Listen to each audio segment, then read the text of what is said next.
Hi, everyone. Welcome to the Ask Nicole weekly live stream where we answer questions about tech and marketing as it relates to small business. My name is Nicole, and tell me if you've ever been in this position before. You can leave a comment. We're streaming on Facebook, Twitter, LinkedIn, YouTube, and Twitch for the first time. So, hi, Twitch. I don't know if anyone's watching me there, but tell me if you've ever been in this situation as we get started here. You're in a meeting and your client is showing you like a new website, or this page that they've have developed, and you want to tell them that it's not good, but they're so excited about it or they think it's going to work really well, and you don't necessarily want to say that it sucks without some kind of proof. So this broadcast is all about how to have this conversation without it being about your personal taste. Because let's face it, we all have different opinions. And if you're sitting around the room with a bunch of people at a meeting and there's 12 people at the meeting, there's going to be 12 different opinions about what's wrong with that page that we're looking at or what's great about that page that we're looking at. So, like I said, we basically want a way to objectively talk about this in a group setting in particular, because if someone's very attached to something they've designed or set up, getting feedback about it right away could be a little disheartening. So what we want to do is make it something objective. So if I'm going to summarize what's going on today, all right. My first live comment. I'm in shock at how many websites I look at that don't even tell where they're located. Excellent. Excellent information, or how to contact them. Yes, completely. Appreciate it. Woohoo. I'm getting comments. I love it. But essentially what I'm summarizing today is ways that we can objectively test a website, or ways that we can look at data about a website to show that it's not performing well. Because let's face it, if we don't like something, that's one thing, and it's another thing if we can actually sort of not prove something to be a jerk about it, but just show something that can be objectively true. So the first way that something can be terrible is that it's inaccessible. And so ways that this can show up is that typically I notice like color contrast isn't enough. So like something's written on a button and I can't really read it, or it seems a little difficult to read. And there are website accessibility tools out there. And by the way, I'll be linking to these in the show notes. So if you're like wondering what I'm referring to, you'll be able to see that going by. So this is a free tool online where you can check the accessibility of a website. So I put in my co-working space website and I'm pressing enter. And what it's going to do is it's going to find the problems, right? So it seems like there is 3 red errors and 12 kind of orange or yellow errors, so it's kind of like how the, and then some contrast errors. And so what I can do is I can click on the details tab and it will tell me where these things are. Now, if you're a more visual person, you can click on these individual icons and say, there is a low contrast between the text and the background colors. So as you see, the selected page is kind of in that teal color, which is one of our accent colors. I might want to instead make that our navy blue color because it's on a white background, and that would create some more contrast and make it more visible. So one thing you could do if you don't like the way something looks is you can kind of check it on a tool like this. And if it's inaccessible, you can kind of point out the ways that it's inaccessible. And in fixing those issues, it could fix the sort of visual or other problems that site is having. So that is one way that we can look at things that aren't great. And a second way that a website can suck, right, is that it's either slow or something about it doesn't work. Now, obviously, pointing out the thing that doesn't work in some kind of screen flow software is really great, in particular for the developers, because then they see what you're seeing. Sometimes when you're logged in or have a certain level of access to a website, like things don't present to you the same way. So, showing something that's dysfunctional, and I think I spelled dysfunctional wrong, is one way. But another way is to show that it's slow, a slow website. So in particular, if a page has a lot of elements on it, like it seems like the landing page has just a bunch of stuff on it. It's loading this video. You scroll down and then there's a carousel of images and then there's another video and you're thinking, wow, this page is trying to do a lot. Usually, if you want to show that page isn't great, is you can do a speed test. Now I'm going to do my usual content warning when I show this website, which is that I did not choose the background color of this website. This is the background color of the website. Your eyes might be like, whoa, so just be warned. All right, so what we can do is we can use a speed test tool. This is one, tools.pingdom.com. There's other ones as well. And so what I can do is I can type in my website and I can pick where I want to test it from. So obviously I can test it from here in North America, or I can test it somewhere else. So let's just say I want to test it from DC.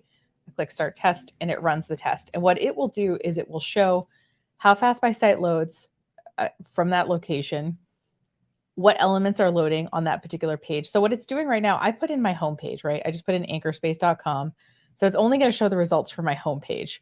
So if I scroll down here, I see the load time, I see the page size, and then I see ways that I can improve the page, right?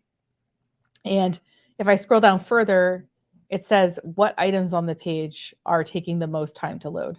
For most people, when you do this, it's going to be images or it's going to be video or whatever. And if, we can see kind of everything, if we want to see everything that's loading, we can kind of click through and see like how many items are loading. But you can use this with the person who has designed the very fancy website with a lot of stuff on it and say, hey, I like your page, but it seems like it's loading slow. Maybe we can simplify it. Maybe we can take out one of those videos. So as you see, it's like we're having a conversation sort of around the issue, right? And by saying we want to simplify the page, we don't want to simplify the page because we think it's better. We want to simplify the page because it will load faster. So I find having these kind of conversations with people, it makes it not only less personal, but actually makes it so that when the improvements are made, they're actually better. So a third issue that I've seen people is, kind of bad or unclear user experience. So this is just design stuff. If something's a little bit unclear design-wise, and again, it's one of those things where you can sit in a meeting, and I've sat in these meetings before, and there's 14 people, and they're all talking about what color the button should be. And you're sitting there as the web person thinking, well, why don't we can test it, right? We can put an A/B test and half the people get an orange button, half people get a green button and see how it goes. But if you want to do something a little bit shorter, and I just did this with a client recently, is you can run 2 ad sets. So I want to give you a little bit of background of this, just in case it'll help you. So I have a client and they're launching a pretty big project, and they made this page that is very content heavy and has multiple buttons on it that they're sending people to, right? So these are people who are new. They're coming in, they're looking at this page. And so the client initially said, hey, can you run some LinkedIn ads to this page? Because it's a professional service kind of thing. And what I said was, how about this? How about we take the ad budget, we spend half of it running ads to click through to the website, and we do half of the ads being a lead generation form.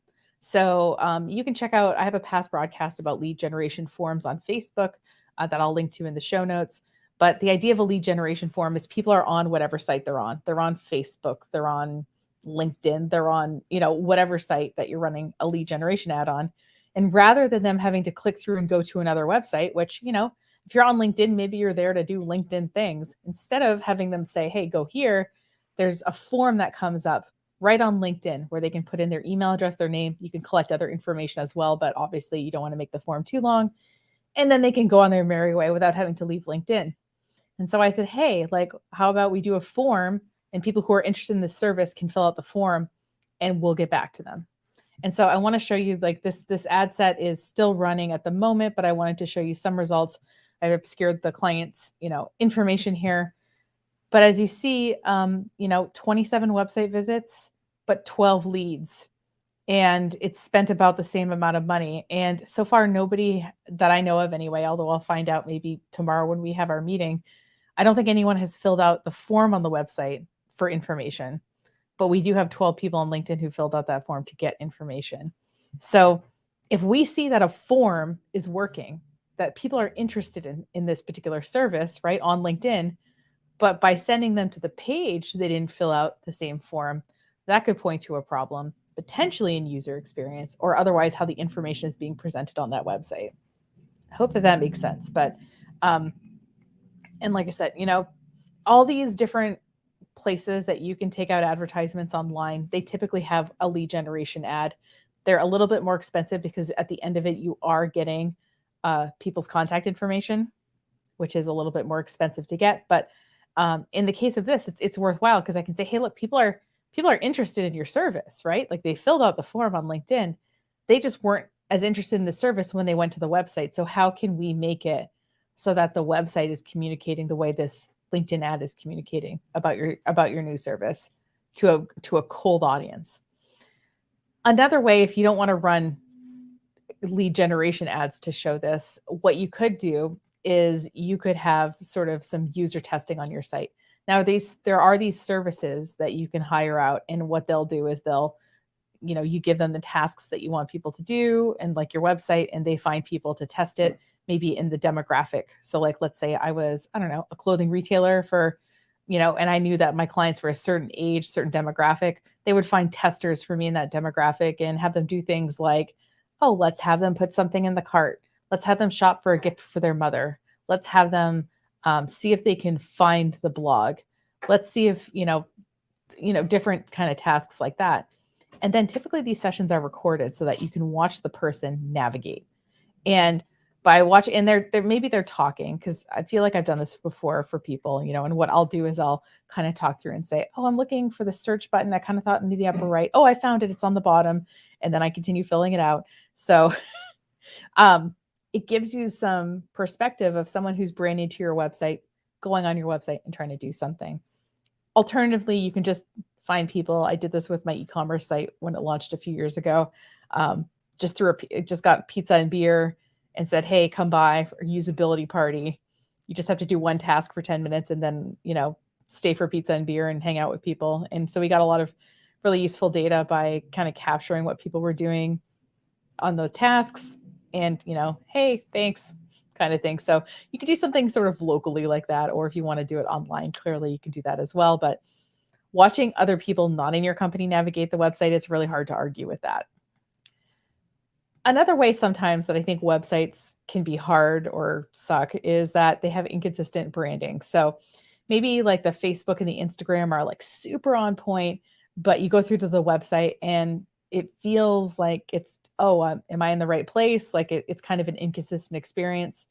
So if you're a little bit worried about the fact that maybe the branding hasn't been implemented on the website to the level you want or to a way that matches, what you could do is you could pull up some kind of your website stats and show how maybe you have people coming in from Facebook, from Instagram, from Pinterest, from whatever, and maybe they're not staying on the website. They immediately leave. So something about they clicked through because they were interested, but they didn't stay at all. They didn't go to other pages. They didn't spend time looking at the page that they landed on. That can kind of show that your marketing is working and getting people to the site, but once they get there, they feel like they're in the wrong spot, which to me sometimes points to branding. In particular, if it's just displaying information, because if I clicked through, I was obviously curious about that information.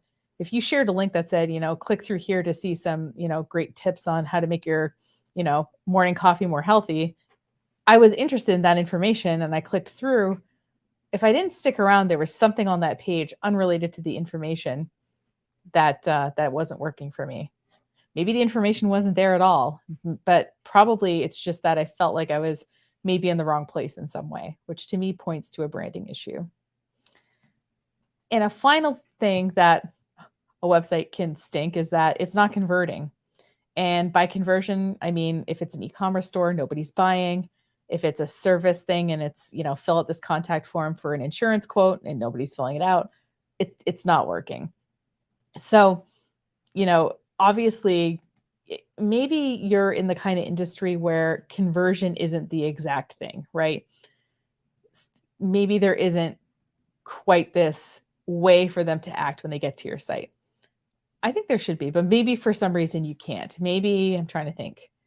Maybe you're an educational institution, or maybe you're a nonprofit who gets their funding mainly from the state, and so you can't solicit it. So like most of your site is like an informational website. So what you might have to do is show, a lack of time on the website. You could pull demographic information and say, hey, we serve people in this particular county and no one from the county goes to this website. We can see that in the data, whatever that is. But we would have to compare that data to a similar project. And this is why sometimes working with a marketing company can be helpful.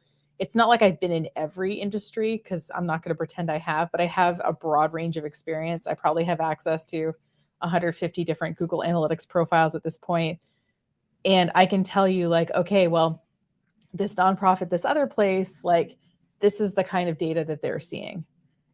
And we can compare it, because I know when Jessica first started working on her email stuff, we started getting, data about open rates. And she's like, is this good? And I said, oh yeah, the average open rate is usually this. And we get, this. And she's like, oh, we always assume that things should be 100% or whatever, but sometimes having that sort of lens and saying, okay, this is what's normal in my industry, or this is what's normal in my geographic area. This is what other small business websites around me are getting in terms of traffic or success. And then comparing yours is a good way to see if the site sucks. So all this to say is that there is a way to have the conversation. I would never tell someone their website sucked, by the way. I'm just saying that sometimes I know we're sitting in the room and we're being presented the new landing page or whatever, and you're supposed to go out and sell it, or you're supposed to be excited about it, and you're not. That there are these ways that you can sort of point out some things that could be improved about it without just saying, yeah, I don't like it. Because like those people aren't helpful. They're the kind of people who you say, oh, I want to go do something fun. What about this? And they just say, no, I don't want to do that. They don't offer an alternative. So what we want to do is say why we don't like it. And if we don't quite know why we don't like it, I hope that a couple of these things have kind of steered you in a direction of maybe pointing out an actual reason besides your personal taste why you don't like something. So again, my name is Nicole. I do a weekly live stream. I've been doing it for, I think, 2 years now. It's been a while. I might actually change the time and date of this live stream. I'd love your feedback on that. If you're watching this in the replay, if there's a useful time that you would watch it on a regular basis, that would be great to know. But if you want to see past live streams, wherever you're watching this now, except Twitch, this is my first time on Twitch, you can go back in time and you can see past broadcasts. So you can scroll up in the Facebook feed or scroll in the Twitter feed or whatever and see the broadcasts. But the best place probably, or the best places to see it, are on YouTube, because I have playlists, or on the Breaking Even blog, where we have all of our content, not just our video content, but pretty much a 1,700-ish blog posts about various marketing topics. So appreciate you watching. Thanks so much. Have a great rest of your day, and I will see you next week. Take care.